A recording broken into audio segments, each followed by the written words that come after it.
بسم اللہ الرحمن الرحیم۔ جب حضرت داؤد علیہ السلام کو اللہ تعالیٰ نے بادشاہت عطا فرمائی تو حضرت داؤد علیہ السلام لوگوں میں بھیس بدل کر پھرتے تھے اور ان سے پوچھتے تھے کہ داؤد کیسا شخص ہے تاکہ اپنی برائیوں کو جان سکیں، لیکن ہر ایک شخص حضرت داؤد علیہ السلام کی تعریف کرتا تھا۔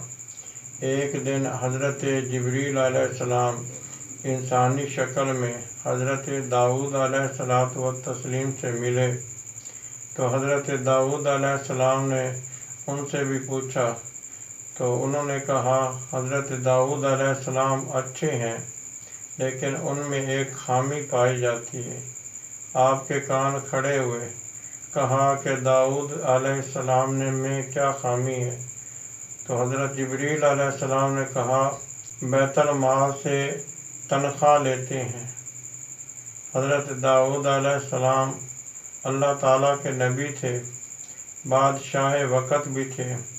بادشاہ وقت کے لیے بیت المال سے لینا یہ جائز تو تھا، لیکن اعلیٰ افضل چیز یہ ہے کہ اللہ تعالیٰ کا نبی جو ہے وہ بیت المال سے تنخواہ نہ لے۔ حضرت داؤد علیہ السلام جب گھر واپس آئے تو آپ زار و قطار رونے لگے، اللہ تعالیٰ کے حضور سوال کیا اور کہا اے اللہ تعالیٰ، مجھے کوئی ایسا ہنر عطا فرما کہ میں اپنے ہاتھوں کی کمائی سے کھاؤں۔ تو اللہ تعالیٰ نے حضرت داؤد علیہ السلام کے ہاتھوں میں تمام دھاتوں کو نرم کر دیا تھا، یعنی لوہا، سونا، چاندی، جتنی بھی دھاتیں تھیں جب حضرت داؤد علیہ السلام کے ہاتھ میں آتی تو وہ اس طرح ہو جاتی تھیں جس طرح موم ہو یا گوندا ہوا آٹا ہو۔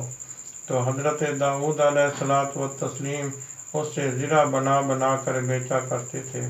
قرآن پاک میں اللہ تبارک و تعالیٰ نے اس چیز کا ذکر فرمایا کہ وَعَلَّمْنَاهُ صَنْعَةَ لَبُوسٍ لَكُمْ، کہ ہم نے حضرت داؤد علیہ السلام کو علم عطا فرمایا جس سے وہ ایک لباس تیار کرتے تھے۔ دعا ہے کہ اللہ تبارک و تعالی ہمیں بھی اپنے ہاتھوں کی کمائی کھانے کی توفیق نصیب فرمائے، آمین۔